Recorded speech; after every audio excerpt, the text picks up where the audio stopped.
बिस्मिल्लाहिर्रहमानिर्रहीम। अस्सलाम वालेकुम। गम न करो, अल्लाह हमारे साथ है। देर लगेगी लेकिन सही होगी। आपको जो चाहिए ना वही होगा। दिन बुरे हैं, ज़िंदगी नहीं। सब्र रखो, सब होगा।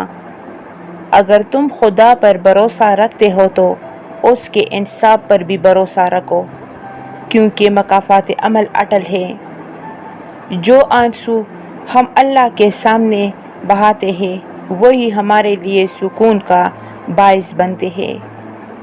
जब ज़मीन वाले तंग करने लगे तो अर्श वाले से अपने राब्ते को मजबूत कर लेना चाहिए। यकीन रखे, सब्र रखे, वक्त भी बदलेगा, खुशियाँ भी, नसीब भी। सब्र कीजिए और रब पर छोड़ दीजिए। आपका रब जानता है मुनाफिकों से निमटना। और जब दिल में खुदा समा जाए ना तो आंखें गम में भी मुस्कुराती हैं। और अल्लाह सुन लेता है आंख कही दुआएं भी, फिर कैसे न सुनेगा वो दुआएं जो तुमने रो कर मांगी है। बेशक मेरा रब वो है जो इंसान की रूह के अंदर की अज़ियतों को भी जानने वाला है। तुम तन्हा नहीं हो और ना ही अल्लाह ने तुम्हें तन्हा छोड़ा है।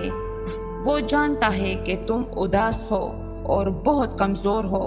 उसे खबर है कि तुमने कब कब उसे हड़प कर पुकारा।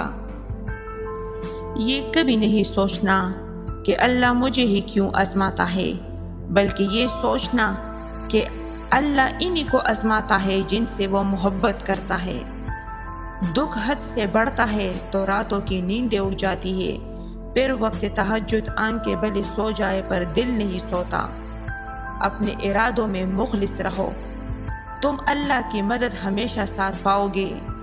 वो सिर्फ इबादत वालों का ही रब नहीं बल्कि निदामत वालों का भी रब है। जब कोई मामला अल्लाह पर छोड़ देते हैं तो मामला और अल्लाह के दरमियान से निकल जाओ। मूसा की तरह अल्लाह रास्ते इनके लिए बनाता है जो अल्लाह पर तवक्कुल करके आजमाइशों के समंदर पर सब्र से चलते हैं। तुम्हारी सोच तुम्हारा मुकद्दर है।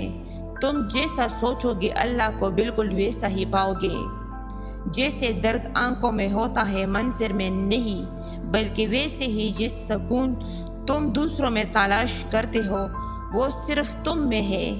जब इंसान बहुत तकलीफ में होता है ना और मुस्कुरा कर ये कहता है कि मैंने ये मामला अल्लाह के सुपुर्द किया, तो यकीन मानो फर्श से लेकर अर्श तक हर चीज़ लरज़ जाती है।